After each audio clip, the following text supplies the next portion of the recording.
स्वामी श्री अखंडानंद सरस्वती जी जब लौकिक कार्य के लिए घर से रवाना हुए तो उनकी माता जी ने उन्हें 3 शिक्षाएं दी। पहली, बासी खाना, दूसरी, पलंग पर सोना तथा तीसरी, किले में रहना। श्री अखंडानंद जी महाराज इनका तात्पर्य समझे नहीं और अपनी मां से पूछा। मां ने समझाया, बेटा, बासी खाने का अर्थ है इतना अर्थोपार्जन करना कि दूसरे दिन की चिंता न रहे। गृहस्थ को हमेशा कल के लिए बचाकर रखना चाहिए, अन्यथा वह लोगों की दृष्टि में हेय हो जाता है, उसे बहुत कष्ट उठाना पड़ता है। पलंग पर सोने का अर्थ है खूब परिश्रम करना। परिश्रम करने से शरीर स्वस्थ रहता है। दिन भर अगर परिश्रम होता है तो सोते ही ऐसी नींद आती है जैसे सुंदर पलंग पर सोने से।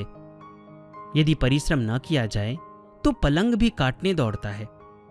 करवट बदलते बदलते रात बीत जाती है। अतः सर्वदा शारीरिक श्रम भी करते रहना चाहिए। शारीरिक श्रम से ही नींद अच्छी आती है। किले में रहने का अर्थ है सदा संत के आश्रय में रहना। किले से भी अधिक सुरक्षा उसे संत के सानिध्य में रहने से प्राप्त हो जाती है। जीवन की सफलता सत्संग में ही है। बिना सत्संग के मनुष्य या तो पशुवत जीवन व्यतीत करता है अथवा राक्षसी वृत्ति का शिकार हो जाता है।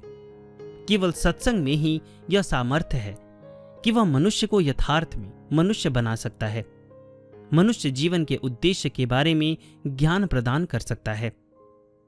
सत्संग से ही जीवन का सच्चा आनंद मिलता है।